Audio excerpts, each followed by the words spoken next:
अस्सलाम वालेकुम दोस्तों। अच्छा, इंडिया ने आखिरकार अपना जो चैंपियंस ट्रॉफ़ी का स्क्वाड है वो अनाउंस कर दिया है।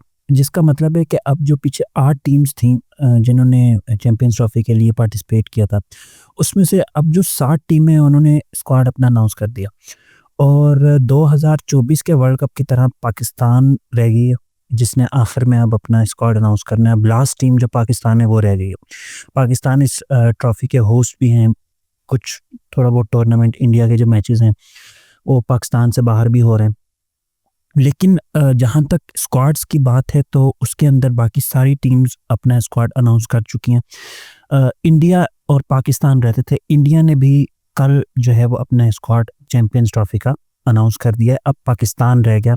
अब देखने की बात ये है कि जिस तरह 2024 में आखिर में पाकिस्तान ने अपना स्क्वाड अनाउंस किया था, लेकिन फैन्स और माहिरीन थे या सीनियर्स थे, क्रिकेट के जो एक्सपर्ट्स हैं, कोई भी उस स्क्वाड से खुश नहीं था।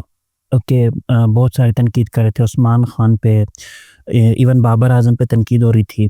काफ़ी सारी चीज़ें थी जिनको देख के उनके ऊपर तनकीद भी की गई और सलाह मशवरा भी किया गया। तो अब देखना ये है कि पाकिस्तान ने सबसे ज़्यादा टाइम ले लिया है स्क्वाड अनाउंसमेंट में। लास्ट आए हैं, अभी पाकिस्तान रहता है और अभी भी कोई चांसेस नहीं है, पता नहीं है कि पाकिस्तान ने कब अनाउंस करना है। तो अब देखना ये है कि पाकिस्तान किस किस्म का स्क्वाड अनाउंस करता है। बहरहाल अभी इंडिया का जो स्क्वाड है वो आ गया। इस पे एक नज़र डालते हैं कि कौन-कौन से प्लेयर्स को खिलाया और किन-किन प्लेयर्स को आउट किया। एक जो 2 प्लेयर्स थे, 2 बड़े नाम थे, सीनियर नाम थे।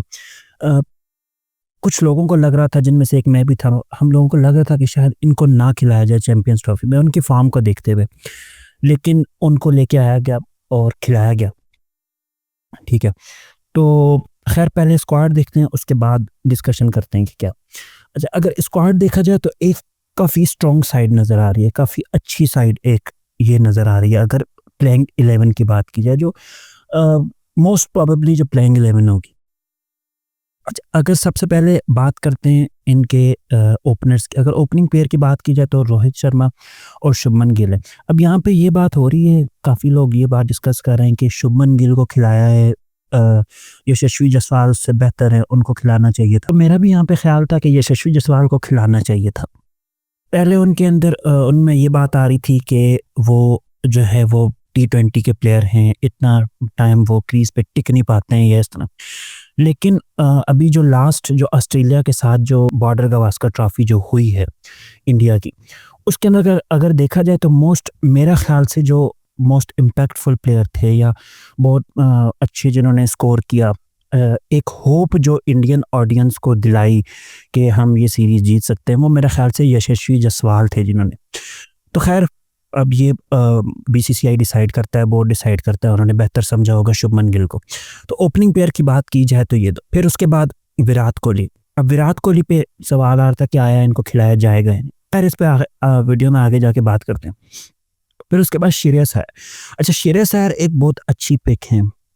अगर उनका देखा जाए वाइड बॉल क्रिकेट वो बड़ी अच्छी खेलते हैं। हाँ, टेस्ट के अंदर वो थोड़े से वीक ज़रूर आप कह सकते हो उन्हें, लेकिन वाइड बॉल क्रिकेट में श्रेयस अय्यर बड़े अच्छे खेलते हैं। फिर उसके बाद केएल राहुल को खिलाया गया। हार्दिक पांड्या एक जिस तरह से 2024 के वर्ल्ड कप के अंदर लास्ट जो इंटरनेशनल जो बड़ा इवेंट हुआ है 2024 का, उसके अंदर जिस तरह से उन्होंने परफॉर्म किया है, ऑल राउंड परफॉर्मेंस जो उन्होंने परफॉर्म की है, तो हार्दिक पांड्या को तो ये वाज़ेह बात थी कि उन्हें खिलाना था और ये उन्हें खिलाया भी गया। अच्छा, फिर उसके बाद अक्षर पटेल हैं, लेफ्ट हैंड उनके स्पिनर हैं और साथ में ऑलराउंडर हैं, बैटिंग भी करते हैं। वाशिंगटन सुंदर भी इसी तरह है, स्पिनर हैं और बैटिंग भी करते हैं, ऑलराउंडर।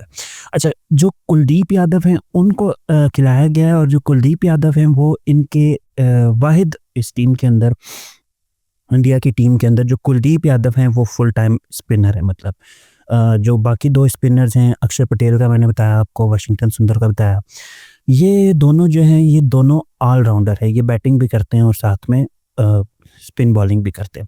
लेकिन जो कुलदीप यादव हैं ये इनकी परफॉर्मेंस बड़ी ज़बरदस्त रही है। और उसके अलावा आप अगर इनकी विकेट्स को देखें, इनकी बॉलिंग को देखें तो हर लिहाज से कुलदीप यादव बेस्ट चॉइस है। फिर उसके बाद जसप्रीत बुमराह को खिलाया गया। ये तो अभी ये तो बात वाज़ेह थी कि जसप्रीत बुमराह को खिलाया जाएगा, क्योंकि देखें अभी अगर बात की जाए सिर्फ़ इंडिया की नहीं, अगर दुनिया के अंदर बेस्ट बॉलर्स की बात की जाए तो मेरा ख़्याल से जसप्रीत बुमराह उसमें टॉप पर होंगे। क्योंकि जसप्रीत बुमराह जिस तरह से जिस फ़ॉर्म में हैं, फिर वो जिस तरह से विकेट्स ले रहे हैं, जिस तरह से बॉलिंग कर रहे हैं, और दुबई के अंदर जिस तरह की पिचेज़ हैं, तो मेरा ख़्याल से जो जसप्रीत बुमराह हैं वो बड़ी अच्छी एक पिक साबित होंगे इंडिया के स्क्वाड के लिए, और चैंपियंस ट्रॉफी में बड़ा अच्छा वो एक अपना रोल प्ले करेंगे। अच्छा, अगला जो प्लेयर है मोहम्मद शमी को खिलाया गया। इस पे बड़ी बहस हो रही थी कि जी आपने सिराज को नहीं खिलाया, सिराज को हटा के। अब अगर आप लास्ट कुछ टूर्नामेंट्स देखें सिराज के, या सिराज की आखिरी कुछ बॉर्डर गवास्कर ट्रॉफी मेरे ख्याल से आखिरी सबसे रिसेंट हुई, तो उसके अंदर इतनी सिराज की अच्छी परफॉर्मेंस नहीं थी, लेकिन इतनी कोई ख़राब परफॉर्मेंस भी नहीं थी कि उन्हें इतने बड़े टूर्नामेंट से निकाल दिया जाए। तो मोहम्मद शामी नो डाउट बड़ी ज़बरदस्त उनकी परफॉर्मेंस थी, 2023 के वर्ल्ड कप में भी उनकी बड़ी अच्छी परफॉर्मेंस थी, लेकिन जो मोहम्मद सिराज हैं उनको भी यहाँ पर खिलाना चाहिए था। अगेन यहाँ पे वही बात आ जाती है कि जो बोर्ड है, जो मैनेजमेंट है, जो एक्सपर्ट्स हैं वो बेहतर समझते हैं, तो उन्होंने जिसको बेहतर समझा। फिर अर्शदीप सिंह है, नो डाउट अर्शदीप सिंह जब उन्होंने डेब्यू किया था तो हर बंदा होता है इतना अच्छा वो परफॉर्म नहीं कर पा रहे थे, मगर लास्ट 1-2 ईयर्स के अंदर अर्शदीप सिंह ने अपनी बॉलिंग को, चाहे वो आईपीएल हो या चाहे वो इंटरनेशनल क्रिकेट हो, उसके अर्शदीप सिंह ने बड़ा इम्प्रूव किया अपनी बॉलिंग के अंदर। फिर उसके बाद यशस्वी जायसवाल को खिलाया गया। अच्छा, यशस्वी जायसवाल के लिए ये कहा जा रहा था कि इनको प्लेइंग 11 में, अभी जो मैंने ऊपर बात की तो उसमें मेरा ये कहने का मकसद था कि प्लेइंग 11 जो अभी जो प्रेडिक्टेड प्लेइंग 11 है, जो मतलब मोस्ट प्रोबेबली जो प्लेइंग 11 है उसके अंदर शुभमन गिल को खिलाया जाने का कहा जा रहा है। तो यशस्वी जायसवाल को अगर प्लेइंग 11 के अंदर लेंगे, प्लेइंग 11 के अंदर, तो ये बड़ी एक अच्छी बात होगी। फिर उसके बाद ऋषभ पंत है, लेकिन अच्छा ऋषभ पंत के लिए बड़े लोग कहते हैं कि जी ऋषभ पंत बड़ी अच्छी बैटिंग करते हैं, लेकिन अगर उनकी विकेट कीपिंग देखा जाए तो ठीक है, आप कह सकते हैं कि अच्छी विकेट कीपिंग है, ठीक है नॉर्मल विकेट कीपिंग है, मगर अगर बैटिंग की उनकी बात की जाए तो इतना कोई ख़ास परफॉर्मेंस उनकी नहीं है। जो गाबा का टेस्ट था उसके अंदर मेरे ख्याल से उधर से वो थोड़े से पॉपुलर हुए, फिर उससे पहले भी थे, लेकिन उस टेस्ट के बाद उनकी पॉपुलैरिटी में काफ़ी इजाफा हुआ, फिर उनको टीम में रहना शुरू किया। अब लास्ट में जो अभी जो रिसेंट उनकी जो ऑस्ट्रेलिया के साथ सीरीज, उसके अंदर भी आप अगर देखें उनके आउट को, जितनी भी उनकी विकेट्स हैं, आप अगर उनकी विकेट्स को गौर से देखें तो गंदा शॉट खेल के, हमेशा गलत सा शॉट खेल के आउट हुए। इवन इंडिया के अपने एक कमेंटेटर थे, उन्होंने भी क्रिटिसाइज़ किया था कि आप ये किस किस्म का शॉट खेल के आउट हो रहे हैं।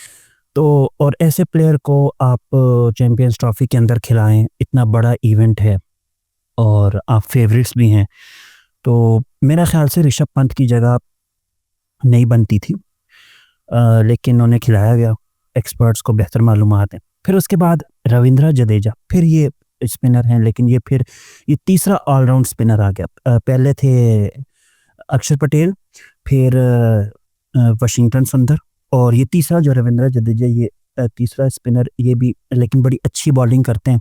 T20 से गालिबन मेरे ख्याल से इन्होंने रिटायरमेंट ले ली, और फिर कुलदीप यादव जो हैं वो इनके मेन स्पिनर है। तो खैर देखते हैं अभी प्लेइंग 11 में क्या होता है। लेकिन बात करें अगर थोड़ा सा इसके स्क्वाड के हवाले से, तो रोहित शर्मा और विराट कोहली को अगर देखा जाए तो ज़ाहिर बात है बड़े नाम हैं, उनको लेना चाहिए था। बहुत सारे लोग इस पे डिबेट कर रहे हैं कि लेना चाहिए था, बड़े नाम हैं, बड़ा कुछ, लेकिन आप एक बात देखें कि अगर बेशक कोई बड़ा नाम है, टीमें कौन सी कामयाब होती हैं। बेशक अब यहाँ पे पाकिस्तान में भी बड़ा ये होता है कि यार अगर बड़ा नाम है, बाबर आजम बड़ा नाम है, रिजवान अगर परफॉर्म नहीं कर रहे लेकिन आप उनको खिलाएं। लेकिन अगर कोई बैट्समैन है या कोई प्लेयर है, बेशक वो बड़ा नाम है, बेशक वो ब्रांड बन चुके, लेकिन अगर आपकी परफॉर्मेंस नहीं है तो मेरा ख्याल से आपको यंग टैलेंट को चांस देना चाहिए। तो मुझे ये खुद से लग रहा था, मुझे किसी और का पता नहीं है, लेकिन मुझे खुद से लग रहा था कि हो सकता है कि शायद विराट कोहली और रोहित शर्मा को ना खिलाया जाए, लेकिन उन दोनों को टीम में डाला गया। लेट्स होप विराट कोहली मुझे खुद भी बड़े पसंद हैं। उनकी बैटिंग बड़ी ज़बरदस्त है। लेट्स होप कि वो कुछ अच्छा परफ़ॉर्म करें।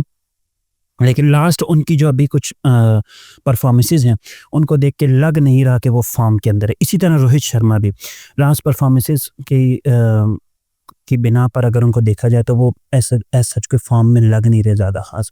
लेकिन अगर 2023 का वर्ल्ड कप, 2024 का वर्ल्ड कप उनका उठा के देखा जाए तो बड़ी कमाल की उन्होंने इनिंग्स खेली। इवन फाइनल के अंदर भी बड़ी तेज़ी से वो रन्स करते हैं। तो व्हाइट बॉल जो फ़ॉर्मेट है उनका फ़ेवरेट है वैसे भी, और व्हाइट बॉल के अंदर बड़ा ज़बरदस्त खेलते हैं। फिर उसके बाद बात करते हैं ये हार्दिक पांड्या की। अगर हार्दिक पांड्या को देखा जाए तो ये तो सबको ऑब्वियस था कि जी हार्दिक पांड्या को सिलेक्ट किया जाएगा।